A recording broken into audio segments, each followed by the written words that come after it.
Welcome to my YouTube channel. මම දැන් මේ පෙන්නන්නේ අපේ ගෙදර ඉන්න කිකිලියෝ ටික වැලි නාන වෙලාව. සාමාන්‍යයෙන් හවස 2:00ට 3ට විතර එයාලා වට කරලා තියෙන දැලෙන් එළියට දානවා. සාමාන්‍යයෙන් ඒකට අපේ මිදුල හරියට වගේ ඇවිල්ලා එයාලා ඔය කොටසක් තෝරගෙන එතන වැලි නානවා, තනකොළ කනවා, ඒ වගේ දේවල් ටික කරනවා. එතකොට ඉතින් අර පොඩි සෙට් එකක් දැන් කූඩුවෙන් එළියට දාලා තියෙනවා. පොඩි සෙට් එකේ කියන්නේ එක කොටසක්.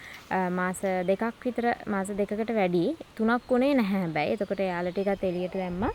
ඒ දාලා මේ කුකුල්ලු කිකිලියොත් එක්කම එකටම දැම්මා. එතකොට එයාලගේ ආරක්ෂාව ගැන හිතලා. එතකොට දැන් මම මේ වීඩියෝ එකේ පෙන්නනවා සුදු කුකුලෙක්. එයා තමයි අපේ මං හිතන්නේ අර වැලේ නායකයා වගේ. අපි මුලින්ම මේ කුකුල අපි හදලා නෙමෙයි. මේ කුකුල අපි කඩෙන් ගෙනාවා. වෙන ෆාම් එකකින් ගෙනාවා. එතකොට ඒ කුකුලයි කිකිලියකුයි දෙන්න තාම ඉන්නවා.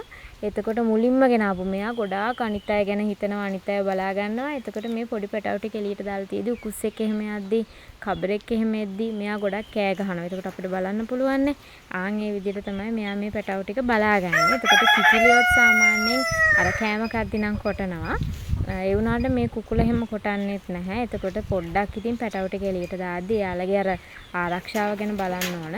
අපේ පොඩි කූඩුවකට තලගොයි පැටියෙක් ගිහිල්ලා පොඩි පැටියෙක්ගේ බෙල්ල හරියෙන් කාලා තිබ්බා. ඊට පස්සේ ඔය අපි කරන පොඩි ට්‍රීට්මන්ට් කරලා දැන් එයාට හොඳයි. හැබැයි අර කටුවක් වගේ එළියට පැනලා තාම එහෙමයි තියෙන නිසා එයාලා එළියට දානවා නම් චුට්ටක් එයාලගේ ආරක්ෂාව ගැන බලන්නත් ඕනේ.